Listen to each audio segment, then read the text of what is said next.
So just to complete what we're talking about in the previous video, Jerome Bruner says that children need to learn new concepts. And so they use the scaffolding process, which is the support of the adults around them, the parents around them, the peers, whatever the case is, or even the technology around them. They use this and they're quite dependent on the support. But as they become more independent in their thinking and as they acquire new skills or knowledge, then the support can gradually fade and eventually completely dissipate because they are now independent. They're able to then do it for themselves. And like I said earlier, this is very much like the scaffolding on the side of a building. It helps to get you to the next level. And as you are able to finish the building, you can then dismantle the scaffolding. So it's very, very similar to that concept, and it's a good way for us to understand it. So as teachers, it's important for you to provide opportunities for children to learn new things. And even though it might be very difficult, new concepts, you need to be the person that is supportive and able to help them get to that next level. Therefore, you must be very aware of the provide this support and scaffolding as it is appropriate. So from 0 to 1 years really is the first kind of memory.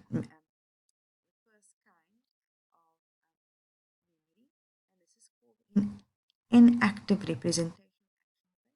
And this is usually within the first year of life. And so if you think about it, it corresponds with Piaget's sensory motor stage. So thinking is based entirely on physical actions, and infants learn by doing rather by more complex internal representations or things like thinking. It involves encoding physical action-based information and storing it in our memory. This mode later, or this continues later in physical activities such as learning to ride a bike. So it's about muscle memory, remembering how. Many adults can perform a variety of motor tasks like typing, sewing, and so on that they would find difficult to describe in a picture or in a symbolic way.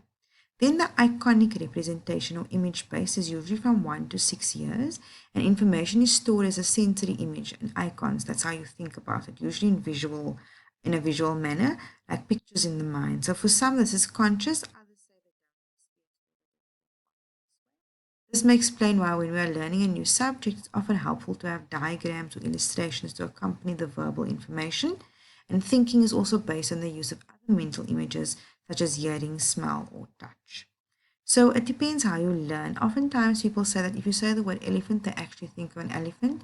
For me, if someone says elephant, I think of the word spelled out, which is why when I read something, I can generally remember it very well. So it depends on how someone is able to acquire and think about the symbolic representation, which is language based, which is from the year 7 onwards. This develops loss. This is where information is stored in the form of a code or a symbol such as language. So language is seen as a code or a symbol. Even though we think of words as that is the word, that is how it is, it's actually a code or a symbol. And this mode is acquired around 6 to 7, which in Piaget's stages is the concrete. In the symbolic stage, knowledge is stored primarily as words, mathematical symbols, or in other symbol systems such as music. Symbols are flexible, either they can be manipulated, ordered, classified. The user isn't constrained by actions or images which have a fixed relation to what they represent. So it doesn't necessarily mean that a symbol will always mean the same thing in every situation. These can change. So you could use one symbol to represent family, and the same symbol could represent danger. It just depends on the context, of course. Okay, so now we will move on to the constructivist perspective, and this is really about the prior knowledge of the learner. Here it's believed that students are not passive in the learning process. They're actively involved in the process of meaning making and knowledge acquisition through experiences, through their previous knowledge. So this is where teachers will ask learners, so we're going to learn about the elephant today. Tell me, what do you know about an elephant? And then they base the information on the prior knowledge. So when you think of an elephant, you think, okay, it's big, it's gray, whatever the case. Whatever the case is, when the teacher puts up a picture and the elephant is white, you look at it and you think, but this isn't how I understand an elephant to look. And then you learn something new. Also in the constructivist perspective, Behavior, skills, attitudes, and beliefs are inherently situated, so within the individual. And problem solving is an important component because you are engaging in behavior and you're engaging in the learning process. You are learning how to do things through doing them. And then the constructive perspective can be considered in three different ways: the social constructivist,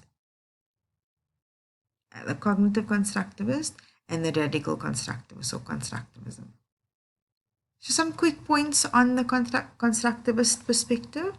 Learning is due to experiences, as I alluded to in the previous slide. It is an active process, not an inactive process. It is a long, lifelong process. We discover new knowledge all the time, from the cradle to the grave, as they say.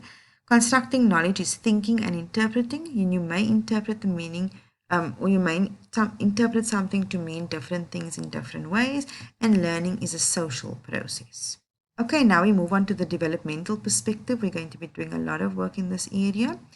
This perspective looks at growth and change through the lifespan, and it considers what happens to a person at every stage. What are the milestones? What are the expectations at every stage of a person's life? How does our thinking, feeling, and doing change or evolve over our lifespan? And there's a huge focus on the childhood phase, because the childhood phase will then set the foundation upon which everything else is built later on in life, and various domains are considered. So these domains could be the cognitive, biological, social, moral, as we spoke about earlier. In Educational Psychology 1, there are various domains to consider. Development is active and is best studied over time or over a lifespan. And it helps us, if you understand the developmental phase, it helps you to determine whether development has been typical or not, if there's an issue, if there's a challenge, if a child seems to be delayed.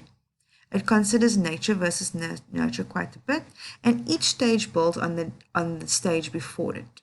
So if the stage before it, again, I keep saying this, but it will be the foundation upon which other skills will be acquired.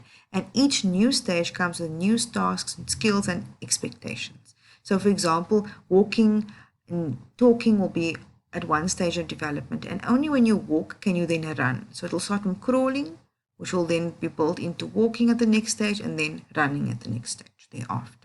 Okay, so this is a quick snapshot of the perspectives in educational psychology. You're going to be doing some reading from the textbook Educational Psychology in Social Context, which is on EBSCO-host, that you can access through the Moodle platform. You can only download 20 pages at a time, so you will have to take the information in chunks, but I hope that this has provided some kind of a base for you.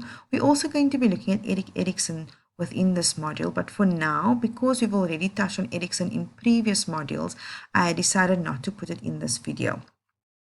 Please feel free to check out these resources that I used to compile this video. It's extremely helpful to understand the work in more detail, which you'll have to do on your own by reading these texts or reading from the textbook. So after the task, for the first task, we will be doing some reading, and then you'll be doing your bigger task for this module. I hope that this video provided some kind of a base for you, and that you'll develop your understanding as we progress through these units. Thank you.